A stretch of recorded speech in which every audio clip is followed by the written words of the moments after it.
But you don't dispute that there are some things that all of us individually can't achieve without some assistance. You know, that you would accept that there, for instance, are public goods: clean air, clean water, national defense, public health. I think you can use more modest examples than that. I mean, imagine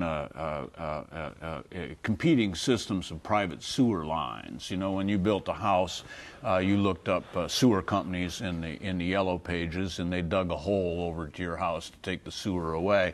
Never mind all the holes that had been dug to other people's houses by other companies, and you can imagine the conflicting tangle of sewer lines that would be running under the ground. Right. Yes, obviously there are things that we need to do together, and actually this is where I really have no quarrel, no qualitative quarrel with liberals. I personally am very politically conservative and very libertarian, but I think people from all sides of the political argument want the government to achieve certain things. We certainly want the government to relieve those in distress that is not of their causing, to help those who are incapable of helping themselves, so on and so forth.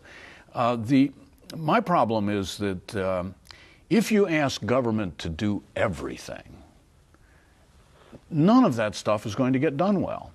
This is like me expecting my wife to raise the kids, cook the meals, clean the house, hold a second job so that we'll have more income, keep her parents happy, keep my parents happy, and still show up at the door when I come home at 5 and something flimsy and attractive, you know, with a pitcher of martinis. Now, if I were to ask my wife to do all of that, she'd shoot me. Well, I'm about to say, I'm not sure that it's a practical problem so much as she's just not going to do that.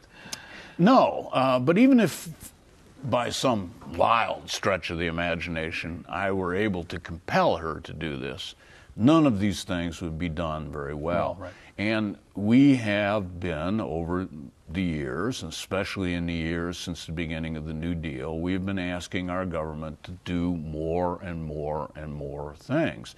And even if that government were a perfect government, and even if that government were run by infinitely wise people, and even if that government had unlimited resources, of course none of those things are true, the government wouldn't be able to accomplish all that because it can't be done. So what PJ, would you tell the government right now, if you could decide this for the government and for all of us?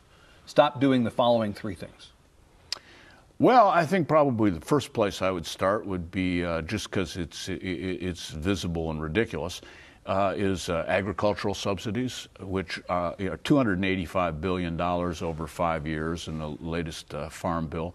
It's almost all corporate welfare for big agribusiness. And $285 billion happens to be something on the order of 3 or 4 times the gross domestic product of pre-war Iraq. For what the agricultural subsidies alone are costing us in this country, we could have avoided the war in Iraq and just bought the darn country. Well, here's an area in which actually, right, here's an area in which you and some liberals probably agree. You know, less corporate welfare, as you describe it, is something that maybe you and your liberal friends could see eye to eye on. Corporate welfare is, of course, offensive.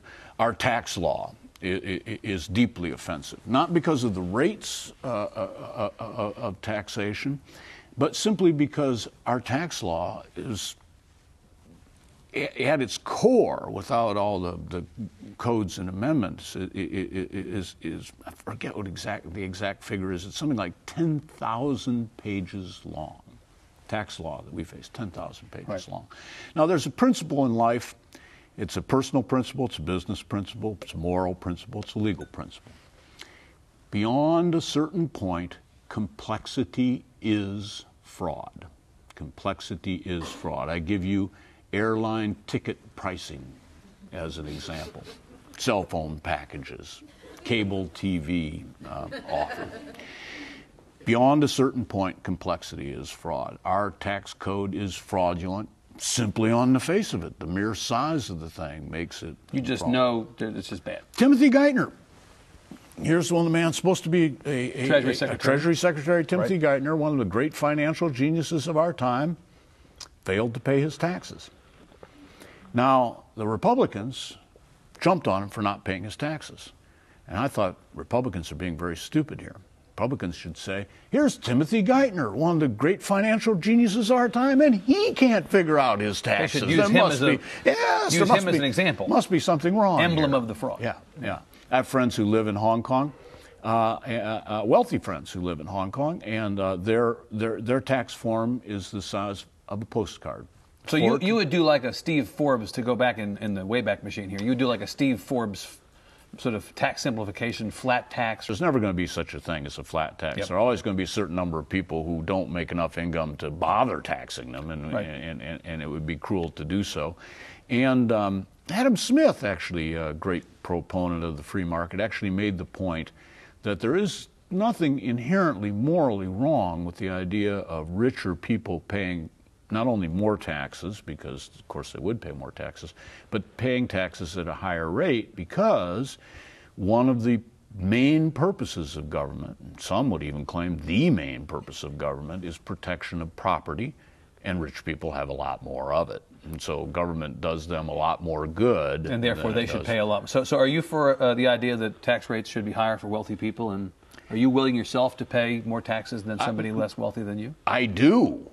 But a lot of people in your position, though, are the ones who say, well, I think the taxes ought to be lower. I should pay less. Well, I do think taxes should be lower, because I think government should be smaller. I think spending should be less. But that's the reason. It's not a principle. It's just that I think that we're just taxing too much. And I think a steep rate of tax increase, where you actually have a punitive rate of taxation on rich people, is counterproductive, because that is one thing. It just manifests an attitude of envy in our society, and another thing that's very important is that it regards wealth as zero sum. It is saying that there's only so much wealth. It's like a pizza, and if you have too many slices, I have to eat the Domino's box, and that's, of course, not what wealth is, There's this jerk that started Facebook, got a movie out about him now, just gave $100 million to the Newark public school system. Can think of things I'd rather do with $100 million, but never mind, okay? It's his money, He didn't do anything. He didn't hurt me by making that money. Right. As a matter of fact, if anything, he did me a lot of good by making that money. Because even if we just had a flat tax, even if he were only taxed at, say, 15% of his income, it's a big darn income. Sure. And so say he takes an income of, we'll call it $100 million a year, it may be a lot more.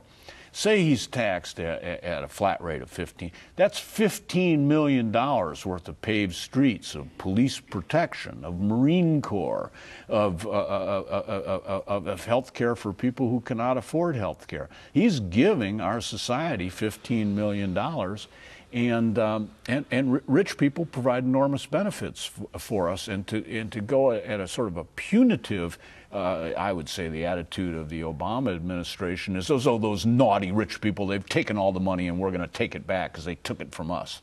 They didn't. It didn't ours.